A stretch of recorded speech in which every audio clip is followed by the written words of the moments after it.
All right, let's dive into one of the most intense rivalries you'll find anywhere in sports, Celtics versus Lakers.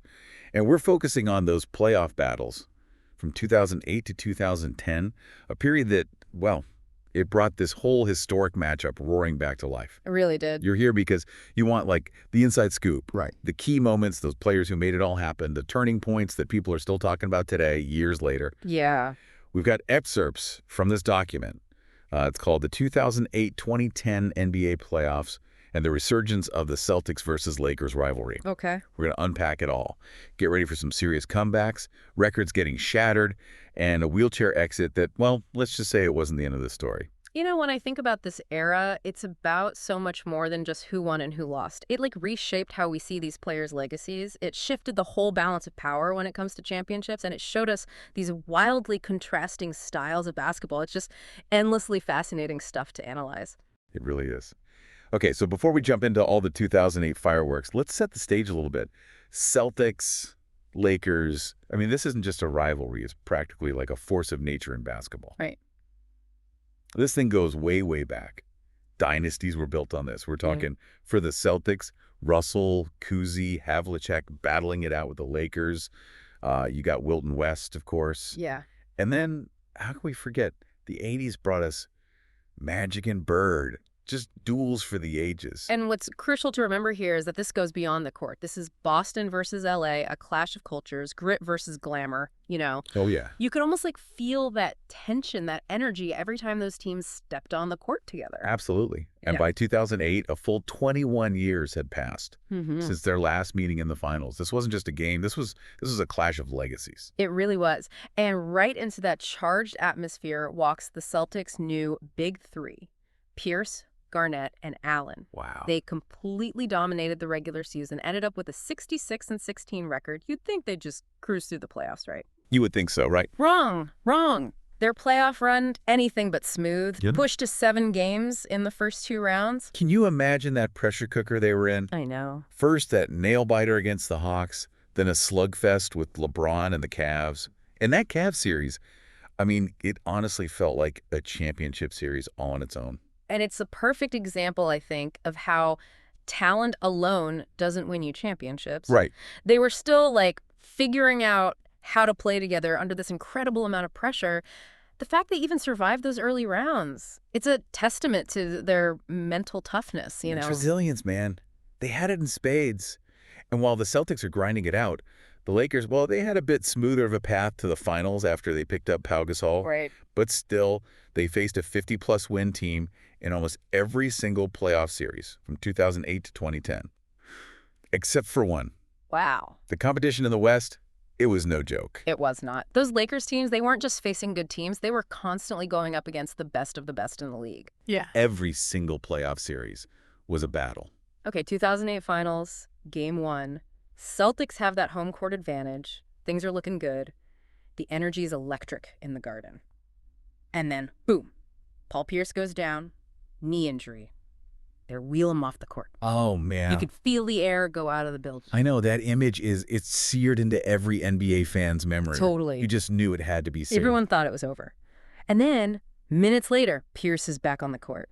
Scores 15 points in the third quarter, hits some huge threes. Unbelievable. The Celtics take game 1. You couldn't have scripted a more dramatic return. I remember watching that game thinking, okay, this series is going to be special. Yeah. Pierce's return, it was more than just points. It was like this gut check moment for that whole team. It was a refusal to give up. Absolutely. Game 2 was tight, another battle. The Celtics pull it out. And this time, a surprise hero emerges. Leon Pau. Leon Pau. This guy comes off the bench and drops 21 points. Mm-hmm. The playoffs, man, they're always full of these unexpected performances that just turn the tide of a game. It's one of the things that makes the playoffs so unpredictable. Those moments where a role player steps up and makes a huge impact. Totally. Then the series shifts to L.A. The Lakers take game 3, but game 4. Now, that was one for the history books. Celtics down by 24 points after the first quarter. Oh, wow. Largest first quarter deficit in finals history. But they clawed their way back point by point. Eddie House, he catches fire off the bench. Yeah. It was a legendary comeback. You talk about grit. That game was the embodiment of the Celtics' never say die attitude. Even down big, They just kept fighting, and that's ultimately what won them that championship. They never gave up. Yeah. Game 5 went to the Lakers, which set up a potential closeout game back in Boston. Yeah. Game 6, Celtics weren't messing around. They just crushed the Lakers 131-92. Wow. The largest margin of victory ever in a title-clinching game. Wow. Ray Allen was on fire that night, tied the finals record for three-pointers. Incredible. Celtics take home the championship. Pierce is your finals MVP, but we can't forget Garnett's intensity and dominance, Allen's lights-out shooting. Oh, yeah. Before we move on, any thoughts on this 2008 series? What moments stand out to you? You know, when I look back at the series, what really gets me is how close it could have gone the other way. Think about it. If Pierce doesn't make that miraculous return in Game 1, if the Celtics don't pull off that historic comeback in Game 4, Right. it could have been a very different story. It's those what-if moments that make sports so compelling, right? Totally. Those tiny details that can change the course of history. Yeah. Speaking of which, the Celtics, they couldn't repeat that success in 2009. They end up falling to Dwight Howard and the Orlando Magic in the Eastern Conference semifinals. Right. Tough loss for sure.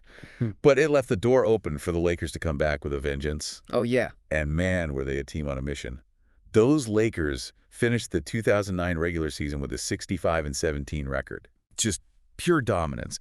And you could tell they were fueled by that sting of the 2008 loss. The interesting thing about that 2009 Lakers team, though, wasn't just their record. It was how Kobe seemed to evolve as a leader.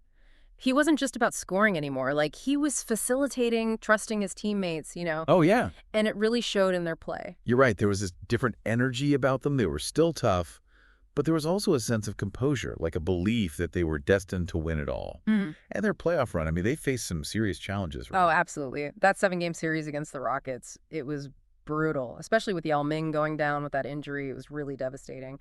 And it really highlighted how injuries can play such a huge role in a team's destiny. No doubt. And let's not forget, they faced a young and hungry Thunder team with Durant, Westbrook, and Harden. Talk about a glimpse into the future of the league. I know. The Lakers had to dig deep to win that series in 6 games. It's wild to think about that series now, knowing how those 3 players went on to dominate the league. Yeah. That was a real test for the Lakers, you know, a sign that they could handle the pressure of facing the next generation of stars. It was. But ultimately, their eyes were on the prize, a chance to avenge that 2008 loss and face the Magic in the finals. Right. And what a finals it was. Kobe finally got that championship without Shaq. A huge moment for his legacy. It really cemented him as one of the all-time greats. Absolutely. That 2009 title, it solidified Kobe's place in basketball history. He proved he could lead a team to a championship on his own terms. What are your thoughts on that championship run? I think their focus, their determination, it was remarkable. They weren't just playing for a championship. They were playing for redemption. And that kind of motivation can be incredibly powerful. They channeled that energy, you know, and turned it into a dominant performance. It's the beauty of sports, right? That constant drive to overcome setbacks and achieve greatness. And both the Celtics and the Lakers, they had to overcome some serious challenges in 2010 to get back to the finals. It's like each obstacle they faced, each grueling series, it just added another layer of intensity to their rivalry. They were battle-tested, hardened by those experiences, and when they finally met again in the finals, it was electric. It was. The 2010 finals, Yeah. Celtics upset LeBron and the top-seeded Cavs in the Eastern Conference Finals. That series alone was epic. Oh, remember how the Celtics just completely shut down LeBron in Game 5? Their defensive schemes were incredible. They forced him into tough shots, frustrated him, basically took him out of the game. That Celtics defense was a force of nature. A masterclass in team defense. And the Lakers, they faced off against that young Thunder team again in the first round. Durant, Westbrook, Harden, those guys were already giving everyone a taste of what was to come. It's funny thinking back to that series. It felt like this changing of the guard. The old guard, the Lakers battling against this new wave of talent. But the Lakers had experience on their side, and that proved to be the difference. And experience is priceless in the playoffs. Both teams, battle-tested and hungry, set the stage for an epic rematch. This 2010 finals was a back-and-forth, down-to-the-wire affair. Oh, yeah. It was everything a rivalry should be, and more. It really lived up to the hype. Game 2, for example. Ray Allen was simply unstoppable. He set a new finals record with 8 three-pointers. Wow. The guy was on fire. Imagine witnessing that in person. It must have been incredible. But the series took a dramatic turn in Game 6. The Lakers dominated, but at a huge cost.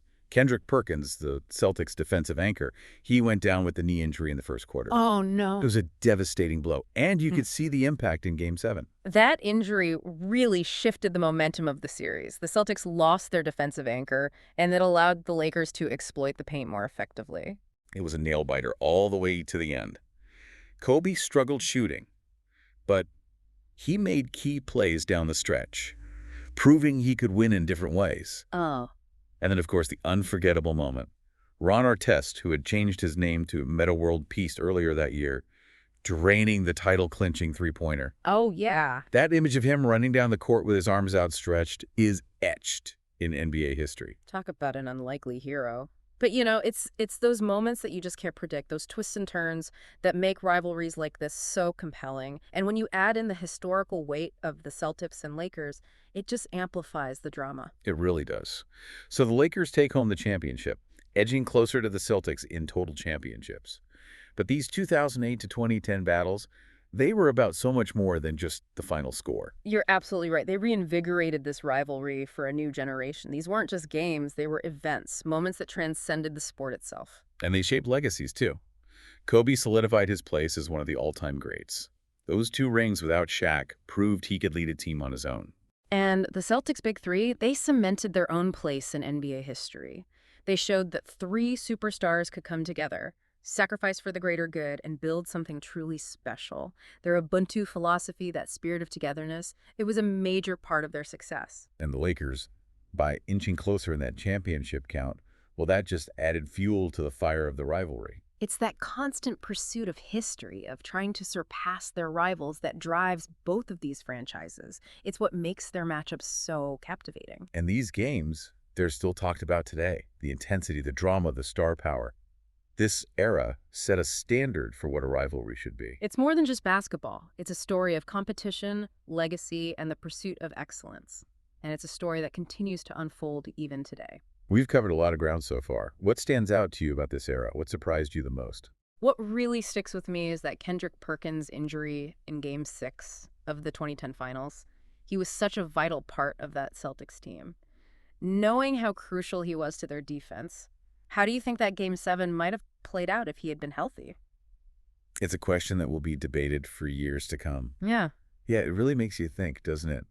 Like how those small details, those twists of fate, can just completely change the course of history. You know, as we're reflecting on these 2008-2010 battles, it's not just those individual moments that stand out to me. It's the contrasting styles of these 2 teams. Right. It was like watching 2 totally different approaches to the game clash on the biggest stage. That's exactly what made those matchups so fascinating to watch. The Celtics with their, suffocating defense, that physical, in-your-face style of play. Yeah. And then you had the Lakers with their more fluid, offensive-minded approach. Yeah. 2 totally different philosophies, but both incredibly effective in their own way. It's so true. The Celtics, anchored by Garnett's intensity, Pierce's leadership, Allen's sharpshooting, they really embodied that team-first mentality. They bought into that Ubuntu philosophy, that belief in shared success. And you could see it in their unselfish play. Yeah, they were greater than the sum of their parts, you Yeah. know. They had star power for sure, but was their willingness to sacrifice for the greater good that made them so tough to beat. And then you had the Lakers running the triangle offense under Phil Jackson, a system that was designed to maximize ball movement and create scoring opportunities for everyone on the court. The triangle was a thing of beauty when it was working. It demanded precision, trust, a deep understanding of spacing and timing. But, you know, the Lakers, while they strived for that balance, they also often leaned on Kobe's just individual brilliance. Yeah. That guy could create his own shot like no other, and when the game was on the line, you knew the ball was going to be in his hands. Oh, yeah. And you can't forget about Pau Gasol either. I mean, he was the perfect complement to Kobe. He was. A skilled 7-footer who could score inside and out, rebound, pass, a true all-around player. That duo, man, they were a force to be reckoned with. Absolutely. Gasol's arrival, it really elevated the Lakers. He gave them that inside presence they needed, and his passing ability, it just made that triangle offense even more potent. It really did. Those contrasting styles, the Celtics' defensive grit versus the Lakers' offensive flow, man, it made for some truly captivating basketball. It was like watching 2 master chess players, each trying to outmaneuver the other. Every possession felt like this battle of wills, this clash of philosophies. It was a reminder that there's no one right way to play the game, you know? That's so true. It really speaks to the beauty of basketball, doesn't it? The endless possibilities, the different paths to success. As we kind of wrap up this deep dive, I want to leave you with this thought. How have these Celtics-Lakers battles influenced the NBA we see today? That's a great question. It's fascinating to think about how the legacies of these teams, their playing styles, those individual stars, how all of that has shaped the way the game is played now. Right. Have those hard-fought battles, that emphasis on both individual brilliance and team cohesion, have they impacted how teams are built today? Have those classic matchups influenced the way players approach the game? The way they develop their skills, the way they compete? Yeah. It's definitely something to ponder as you continue to explore this rivalry and its impact on the league. Yeah. We've only scratched the surface here. There are countless stories, untold anecdotes, and debates that will likely rage on for generations to come. I think that's the beauty of this rivalry and of basketball itself. There's always more to discover, more to analyze, more to appreciate. So Well, keep digging, keep watching, keep the spirit of this legendary rivalry alive. and most importantly, keep enjoying the game. We'll see you on the next deep dive.